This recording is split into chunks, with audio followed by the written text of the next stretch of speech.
और ये हमारे सदग्रंथों में भी, क्योंकि परमात्मा कबीर जी ने सतयुग में सबसे प्रथम आते हैं, सतयुग में, उस सतयुग के अंदर आके ब्रह्मा को मिले, ब्रह्मा जी से भी ज्ञान सुनाया। ब्रह्मा जी ने बहुत अच्छी तरह ज्ञान को समझा, प्रथम मंत्र भी ग्रहण किया, उनको केवल एक मंत्र दिया, ओम मंत्र, क्योंकि वेद पढ़ा करता, दूसरा सुने नहीं। और फिर ने सोचा था परमात्मा ने, जो ये थोड़ी बहुत मेरी बात को सुहावेंगे तो फिर सतनाम दूंगा इनको, और फिर ये ले चलूंगा सबको उल्टा। और फिर ये शिव जी के पास गए, शिव को परमात्मा ने मंत्र दिया, उसको ज्ञान सुना उन्होंने। फिर विष्णु जी के पास गए, वहाँ भी उन्होंने ज्ञान सुनाया, वो भी अच्छी आत्मा थी सभी, और सुना अच्छी तरह कि कोई महापुरुष है। फिर उसके बाद परमात्मा ने सोचा फिर कभी जाऊंगा, अगर इनकी रुचि होगी तो सही नाम दूंगा भी, तो उनको दूसरे मंत्र देकर आया परमात्मा। पीछे से काल निरंजन ने सोचा कि तेरे पुत्र गए, ये चले गए तो सारे जीव वापस हो जाएंगे, तभी उन्हें अंदर से प्रेरणा कर दी है, सारे रिमोट दबा दिया कि ये झूठा है, कपटी है, इसके पास कोई ज्ञान नहीं है, वेद सत्य है, तुम इन्हीं को मानो, मत मानो उसकी। दूसरी बार परमात्मा गए तो उन्होंने अरुचि दिखाई तीनों ने, तो जान गए परमात्मा कि काल आ गया इनकी बुद्धि में, अब इनकी बुद्धि में काल आ गया, अब ये नहीं मानेंगे। अब वो परमात्मा से सुना हुआ ज्ञान और कुछ अपना अनुभव ब्रह्मा जी ने फिर अन्य को सुनाना शुरू किया। अब वो पुराणों में विद्यमान है, आपको दिखाते हैं। अब केवल यदि हम कबीर सागर से ही आपको संतुष्ट करते तो कोई नहीं मानता, न के छोड़ इन बातों में, ये तो वैसे तुक्के मारे। और अब पुराणों में विद्यमान है सारा ज्ञान। अब बुद्धिमान हिंदू समाज के बच्चे सारे शिक्षित हो गए, अब इनको यूँ स्वीकार करना पड़ा।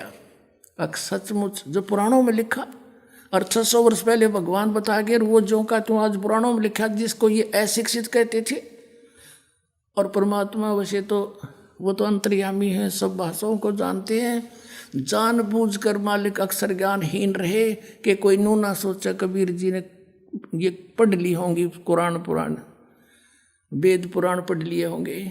और अब इससे हम भगवान पहचान सकते हैं कि परमात्मा जिसको अज्ञानी कहते वो महाज्ञानी, सब वेदों और गीता और पुराणों को जानकार थे, वो तो परमात्मा थे।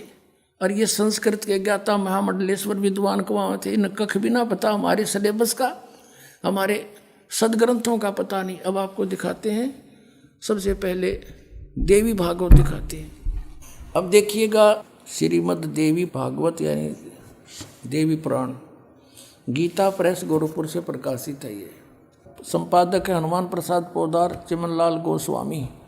ये कहाँ से छपे हैं? प्रकाशक एवं मुद्रक हैं गीता प्रेस गोरखपुर, गोविंद भवन कार्यालय कोलकाता का संस्थान, ये यहाँ से छपा है।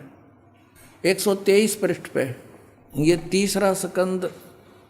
यहाँ पर भगवान विष्णु अपनी माता दुर्गा की महिमा स्तुति कर रहे हैं। तुम शुद्ध स्वरूपा हो, यह सारा संसार तुम्ही से उद्भासित हो रहा है। मैं ब्रह्मा और शंकर हम सभी तुम्हारी कृपा से विद्यमान हैं। हमारा आविर्भाव जन्म, आविर्भाव माने जन्म, तिरोभाव माने मृत्यु हुआ करता है।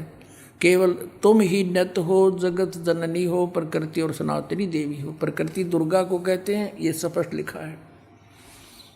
भगवान शंकर बोले, देवी यदि महाभाग विष्णु तुम्ही से प्रकट हुए हैं, उनके बाद उत्पन्न होने वाले ब्रह्मा भी तुम्हारी बालक हुए, फिर तमोगुणी लीला करने वाला शंकर क्या मैं तुम्हारी संतान नहीं हुआ?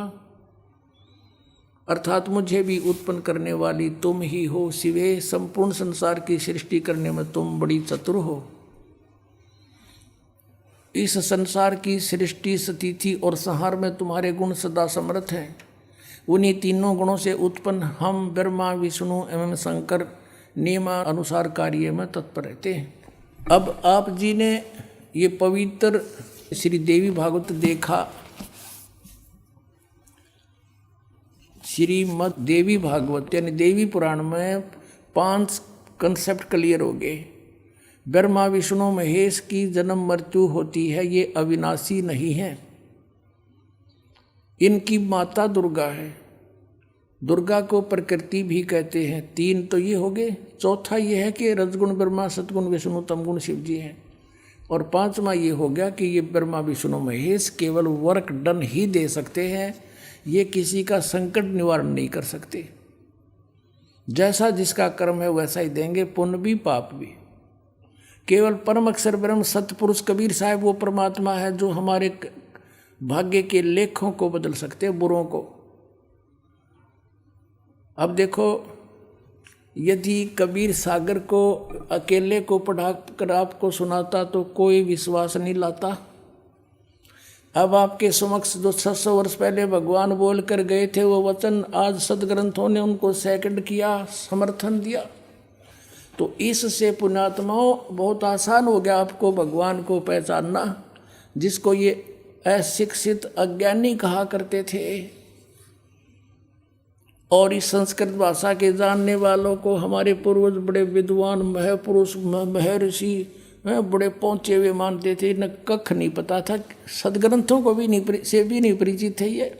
आज तक हमें नहीं बता सके ये ऋषि महर्षि ब्रह्मा विष्णु महेश नाशवान है या अविनाशी है। इनके माता पिता भी हैं और सदग्रंथों में लिखे, इनकी जीवनी में लिखे, तो ये कख नहीं जाने थे। लोक वेद सुनाया करते थे।